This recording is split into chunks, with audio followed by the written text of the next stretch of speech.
BMRforum.com and BMRodds.com. What are you doing, Sam? I was What is doing the going intro. what is going on, boys? What is going on? Welcome back to episode number 60 of the lobby. Episode number 60. I can't believe we're up to 60 episodes of this already. Feels like we just got started with this endeavor.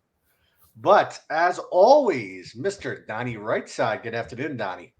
How about this special edition, Friday night edition for the boys here? Some good stuff. The NBA playoffs are beginning. The NHL playoffs are beginning. The RBC Heritage Championship down there for golf post Masters is starting up here, actually in their second round, as is Major League Baseball. We're just waiting for some better weather in the Northeast, man. Just too cold. I just need some spring. Give me 65 plus every day, and away we go.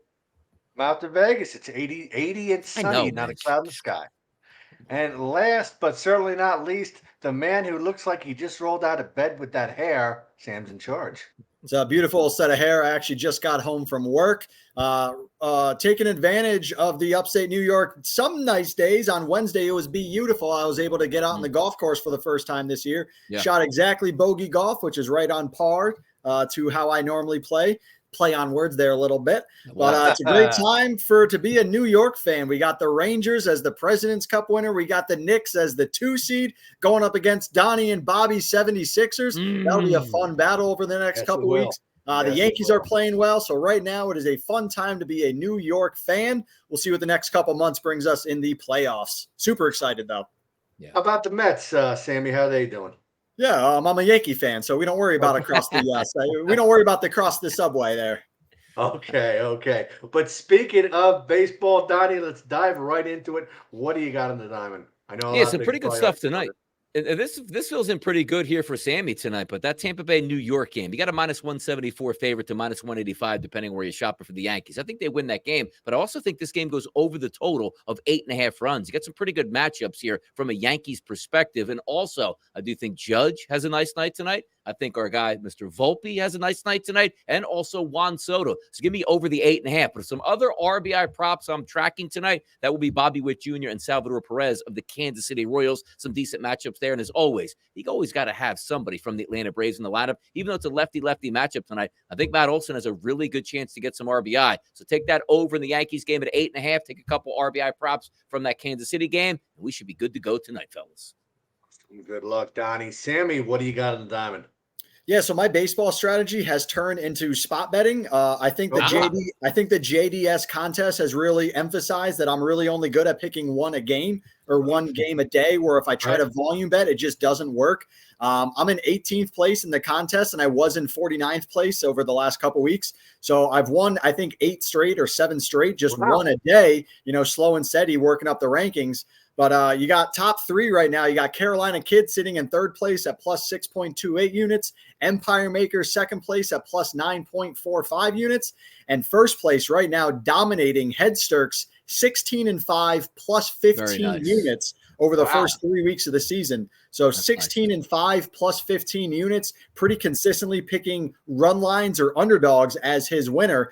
And my one play for the day, Donnie mentioned it. We're going with the Yankees over the Rays minus 175. Woo! No big surprises. No surprises. Yeah. You don't call me Sammy Square for nothing. But before we dive into the individual games tonight, and I know there's only 2 playing games on tap, Donnie, let's talk a little series prices, series preview. Let's start with the Magic and the Cavaliers, courtesy of our friends at Bet Online. The Magic are plus 175. The Cleveland Cavaliers are minus 205. In this series, what do you like? What do you think? Cleveland's a heavy, let's just say 2-1 price here on Cleveland as the favorite here. And I do agree with that. I think they're the better team overall. But if you're looking for a chance for Orlando to win, I actually like game number 1. Take that 4.5 points here as an underdog price for the Orlando Magic. But it does come down to sometimes how healthy you are. If both teams are healthy for the full 7 games, if it goes that long, Cleveland is the better team. But Spider Mitchell's been having some issues staying healthy lately. I think Orlando can sting the Cleveland squad here. Game number 1. I'll take the 4.5 points, but I do think Cleveland wins this series overall, to be honest.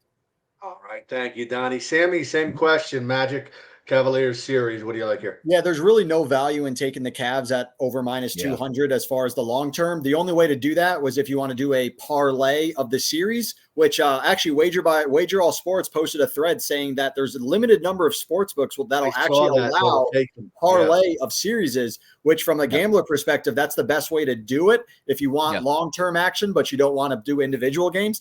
So for me, there's really no value on picking Cleveland. I think with Donnie, you just go game by game and figure out along the way. Cleveland was favored last year over the Knicks in the first round of the playoffs, and they lost. And it's first time for the Orlando Magic in the last couple of years. So try and ride that young team and see if the Magic can get the upset. But the Cavs, last year lost in the playoffs. So did they learn from that? I guess we'll find out. Yeah, time will certainly tell on that one. Suns, Timberwolves. Donnie, Suns sitting at a -132. Timberwolves plus 112 for the series. What do you like?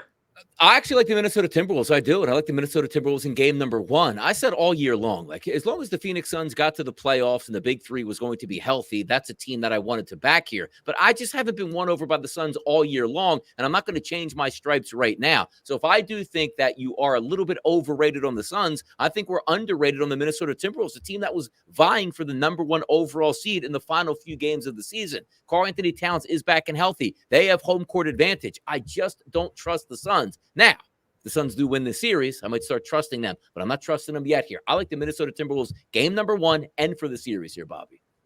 Tony, Sammy, same question to you. Suns, Timberwolves. Yeah, on paper, the Suns roster is far superior, and everyone would be thinking, why are the Suns an underdog? Well, they're the 6th seed for a reason. They lost more games because of, how many times did those big three actually play in that 82, season? The Timberwolves are a team that have 2 big guys with Karl-Anthony Towns and Rudy. I'm not the biggest fan of him, but you also got Anthony Edwards that might be a top 5 player in the league that is dominating and not getting the recognition that you think that other players are getting. So to get the better team at home, if it goes game 7 at plus underdog value, the value is definitely on the Timberwolves to take over the Suns. But on paper, the roster, Kevin Durant, Booker, Bradley Beal, the roster, everyone's going to say, take the Suns at a small price. Yeah. All right. Thank you, Sammy. And I think I know where both of you are going on this series, but Donnie, I'd like to hear your insight here. Sixers and Knicks. Knicks are a small favorite at -125 to win the series. I think I know where you're going, but let's hear the insight. I do think the Sixers win this series. But having said that, I do actually like the Knicks in game number 1 here, -3. I think the Garden's going to be absolutely rocking tomorrow night at 6 o'clock. They've been waiting a long time to watch meaningful playoff basketball with a team that is as good as they are. It's a shame they don't have Julius Randle, but getting OG Anunoby back, and certainly Jalen's been unbelievable this entire season. Quite frankly, if they don't have Jalen Brunson, I don't even know if they make the playoffs at all at this point. That's how good he's been. But I do look for an unbelievable, passionate series, which it's been a long time since the Sixers and the Knicks matched up in the playoffs. But I'll take game number 1 going to the Knicks here. I think the Sixers can steal game number 2, and it always is predicated on this, right? If Joel Embiid can stay healthy, which is a big if, I just think the Sixers have a slight nod over the New York Knicks, but it's going to be an awesome series that goes 6 games if the Sixers win it, 7 games if the Knicks win it. So this will be a long series. All right, Sammy, same question to you. Let's hear your breakdown of this one. Yeah, I mean, Donnie just said the biggest variable of all, which is Joel Embiid. If you looked at his game yesterday, or when they won the play-in series game, Embiid had a hard time running up and down the court. Now, his physical presence is enough alone to dominate the paint and get 15 rebounds a game, and he's going to get to the free throw line a bunch just because of his physical presence. But he's not dunking the ball as often, and he's not pounding the post like he can. So he still has the ability to shoot the 3-pointer, but if he isn't 100% healthy, which he definitely isn't, if he has to take a game off, or if he even misses one game, the Knicks are definitely going to take advantage. Obviously, I can't talk about the Knicks in an unbiased scenario. Obviously, them being home field, I think that the series price is completely disrespectful to the Knicks. I think they're the more talented team. Obviously, I think the Knicks are going to win, but if Embiid plays every single game in his MVP caliber way, the 76ers have the edge. I think where the Knicks can take advantage is if Embiid just doesn't play at, 80 to 70%. I think the Knicks can win in that scenario. All right. Thank you, guys. Sammy, I think I asked you the same question when it came to the Rangers, but are you going to try to get down to any Knick playoff games? Absolutely not. No, if anything, I would try and get to a Ranger game over a Knicks game as far as playoff atmosphere and but I'm definitely I think I already mentioned I'm going to a Yankee game in a few weeks. Home to the White Sox, but I'm definitely not going to any playoff games. I mean, the prices to get in. So I'm the type of fan that if I go to a game, I want to sit and I want to sit in good seats. My Right. brother Shane, he lives in Virginia. He's the type that'll sit in section 450, not see anything, but he Right. was there. So Right. I don't want to pay $500 to go to a Knicks game to sit in level 400. I'd rather sit in the comfort of my couch, smoke a couple bowls, pace back and forth like I like to, and watch the game. Whereas I'm spending $300 to go to a Yankee game, but I'm sitting behind home plate in row 5. So, Right. to sit floor level in the Garden, couple grand, for me, that's not the value that I'm looking to spend on the game. But definitely support them from home.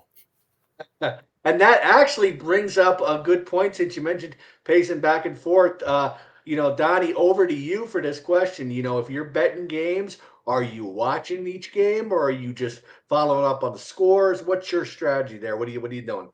It differs per sport here, to be honest with you, Bobby. Football, I love to watch every single play all the way through, commercials, pace back and forth, talk to my boys, go online, have some fun here on Twitter, on X, and really communicate. You take a look at Major League Baseball. I like to do the same thing. I'll watch pitch by pitch, depending on what type of wager I have. The hardest games for me to watch and bet, to be honest, are college basketball games and NBA games, because as gamblers, there's highs and lows, but there's different metrics to that.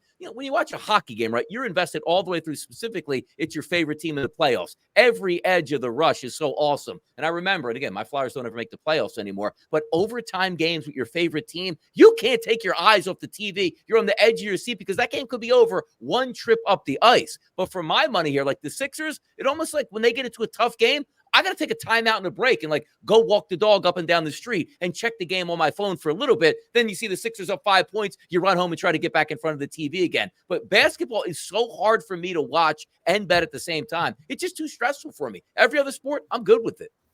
Hammy, same question to you. Yeah, in a perfect world, I would watch every second of every play, of every down, of every point, of everything. I think I'm a dominant tennis bettor, and obviously it depends on what country, what continent, what time zone that they're in, based on if I'm able to watch them or if they're overnight or if they're playing in prime time or not.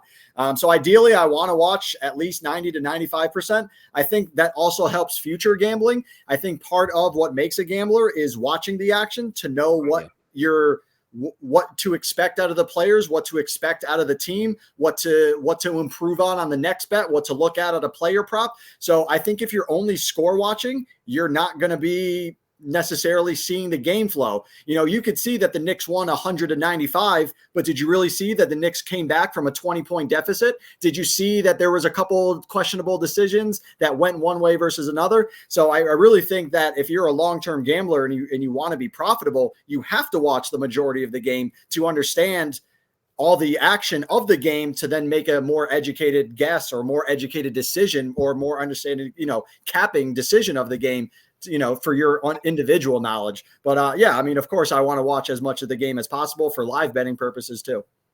Thank you, Sammy. Very, very good insight there. Very good insight. Thank you. And so Donnie, one of the more lopsided as far as series prices, Lakers and Nuggets. You see any value here at the Lakers at a plus 300?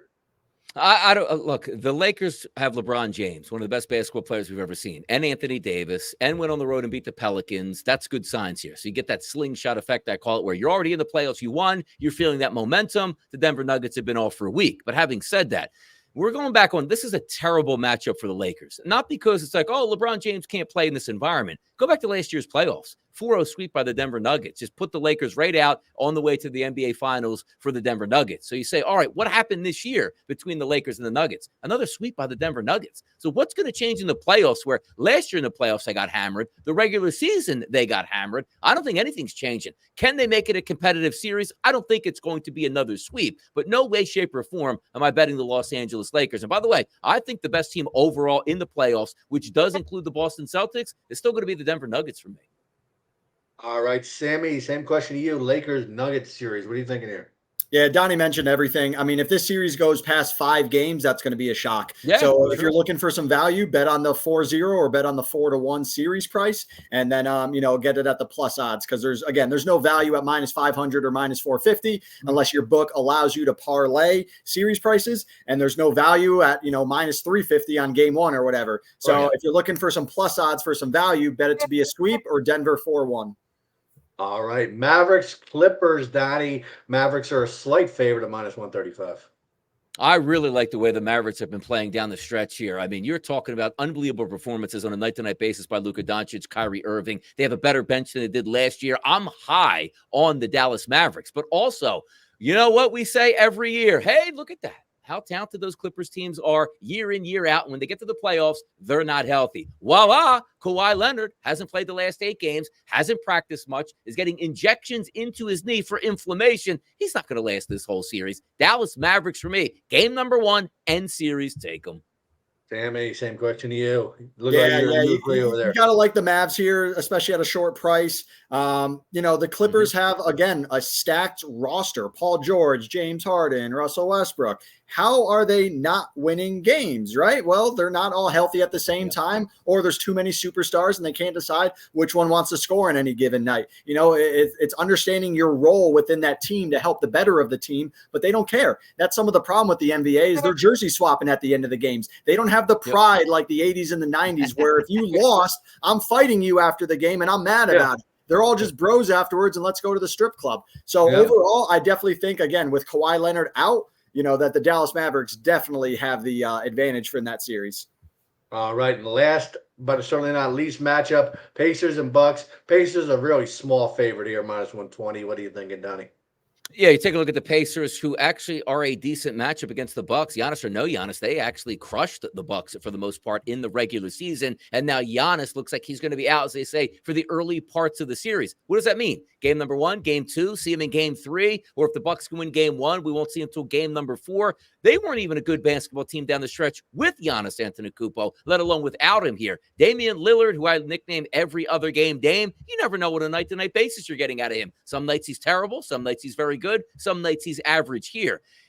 This is a tough one, though, because I know everybody's falling in love with the Pacers. They should wipe the Bucks off of the court. Doc Rivers is a bad coach. I get all that. The question is, though, when is Giannis coming back? Because if you see game number 1 and the Bucks win without Giannis, you get extra time for him to rest. But for the sake of everybody in the public and me not really liking the Bucks, it's Indiana Pacers for me. All right, Sammy, what do you think of Pacers Bucks? It's funny because I've heard a lot of execs already basically watching this series because if the Bucks lose, you might see that team just fall apart. Yes. Giannis might end up going. I heard that Damian Lillard doesn't love it there. Chris Middleton, who's just a journeyman, he's been there forever. Who knows what's going to happen? But, a lot of it has to do with Giannis and his health. But the other side of it, Indiana Pacers lead the league in points per game at 123. Now, they do give up 120 points per game, so their defense is marginal, but that's the NBA. But their pace of play, they're never going to see a shot clock violation. They're never going to see 5 seconds left in the shot clock. So their ability to just run up and down the floor all season long, we're going to see if that long-term endurance factors into the playoffs and gives them that extra ability in the fourth quarter with 5 minutes left where they're still healthy and they're still fit running up and down the court, where Milwaukee is a little bit of a slow pace. So Indiana has to use that speed and that fast pace to help them and to take down Milwaukee. All right, thank you both for those series insights. Sammy, how's the tennis threat looking? You got anything for us this evening? Yeah, so tennis thread is going pretty good. The last match ended about an hour ago, so all these tournaments right now are foreign. They're in other countries, Germany and things like that. So all the matches start at like 7 a.m. Eastern time, and the last match ended like an hour and a half ago. But I had a good day today. Went 5-3. Awesome. Overall, I'm 303, 261 plus 7.5 units. So having another good week. Clay core overall, I'm plus 6 units. So we still got another 5 to 6 weeks to go. Semifinal action tomorrow and the finals on Sunday. So we'll have tons of action in there, of course. Follow along. Beautiful. Something great, Sammy. And I had just put a thread out, guys. I don't know if you both have saw it, but poker will be returning, guys. Oh, Season 6 of poker. It's going to be starting Sunday, April 28th. So for you guys who have not played in our poker tournament before, it is 12 events. The top 5 winners get a ticket to our Tournament of Champions event. The top 2 get some baller coins. And then at the end of the 12 individual tournaments, there's one Tournament of Champions event. So feel free to shoot me a private message. Feel free to comment in my weekly thread if you're interested in playing in the tournaments. It's going to be a good time for sure. But Sammy, NHL playoffs, taking a look at the series prices, what stands out to you here? What do you like looking at these matchups? Yeah, so obviously, again, super pumped that the Rangers are in there, President's Cup winner, so they're the number 1 seed, and they'll have home ice throughout the whole playoffs as long as they advance. But looking at their first series against the Capitals, again, no real value. They're minus 350, so I do like that series price as far as them being a big favorite, but there's no value there. But the interesting part is that they're the 3rd choice overall to win the Stanley Cup at about 8.5 to 1. So I already do have some futures on the Rangers, obviously from a long-term standpoint. But I do like is the Edmonton Oilers out of the West. I like the Edmonton Oilers. It's pretty competitive in the West-hand side between a few teams, but the Oilers are sitting at plus 370 to win the West, and definitely look at some competitive series along the way. So I'm more of a game-to-game guy, again, because my sportsbook doesn't allow parlays of the series price. So I'll just take advantage of individual betting on the games. And again, the Knicks being at home and the Rangers being at home, we got the Knicks tomorrow night. We got the Rangers on Sunday. We get to go back and forth with some action between the Knicks and the Rangers, and hope for some wins. But playoff hockey is just unbelievable. Now, the Rangers have been a competitive team for probably about 15 years. They lost one time in the Stanley Cup to the Kings. Ironically, Jonathan Quick was the goalie that beat them, and now he's the Rangers' backup. Now, the last 5 or 6 seasons, the Rangers have had no problem as far as their goalkeeping. They had Henrik Lundqvist, who's a legend, who's going to be a Hall of Famer, and now they got Shesterkin, and they got Jonathan Quick as their backup. The problem with the Rangers in the playoffs the last 5 or so series or seasons is they can't score goals. Now, defense wins championships, but in the end of the day, you can give up 2 goals, but if you can't score 1 or 2 goals, you can't win the game. The Rangers lost multiple games last year, 2-1 or 2-0 or 1-0. They have to put up 3 goals a game. If the Rangers can score 3 goals a game, they will win the Stanley Cup. I'm telling you that right now, because their goalkeeping is not going to average allowing over 3 to 4 goals a game. Of course, there are going to be games that they just shit the bed, but overall, the Rangers goalkeeping is going to keep them in the series. They have to score goals. If they can consistently score goals, I know that's stupid to say because that's the point of hockey, but come playoff time, defense wins championships. They have to score goals. If they can consistently score, the Rangers are going to go far. I'm super excited. Awesome. Well, hopefully you guys will enjoy all the NBA and NHL action, and we will see you guys on the forum. Good luck with all your wagers, guys. Let's do it. See ya.